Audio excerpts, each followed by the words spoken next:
President Biden is changing course on the border wall. He previously said there wouldn't be a single foot built under his watch. Now, construction on the Trump-era project is set to soon begin. NTD's Jason Perry has the latest. In the midst of a major surge of illegal immigrants, the Biden administration says it's planning to resume construction on the Trump-era border wall. The plans are to build the wall in Starr County in South Texas, a hotspot for illegal immigration. This decision to resume construction comes as the Border Patrol encountered more than 227,000 people crossing the southwest border in just the month of September. In a Thursday notice on the Federal Register, Department of Homeland Security Alejandro Mayorkas said there's an immediate need to construct physical barriers to prevent unlawful entries into the United States.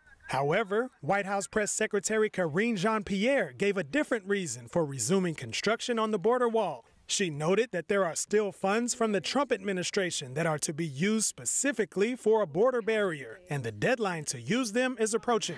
This is a law that we are complying with. We have asked Congress multiple times to reappropriate this. This is not the way that we believe is going to be effective here. And when President Biden on Thursday was asked if walls work, he said no. Former President Trump said this on Truth Social. Will Joe Biden apologize to me and America for taking so long to get moving and allowing our country to be flooded with 15 million illegal immigrants from places unknown?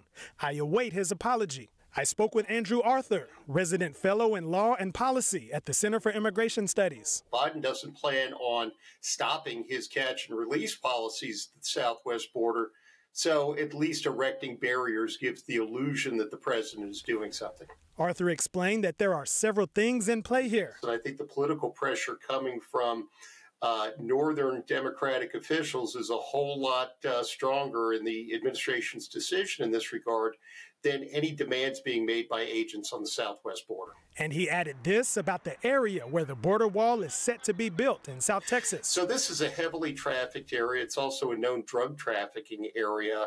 The drugs hopefully are at least part of the consideration for why the Biden administration is doing this. We've seen 2 consecutive years of new highs for fentanyl overdose deaths and deaths on other synthetic opioids. And it's important to remember that back in 2007, then Senator Joe Biden talked about how important fencing was to stop the flow of drugs into the United States. Now, without a set start date for construction, many are wondering when it will begin and how much of the border wall will be built. Jason Perry, NTD News.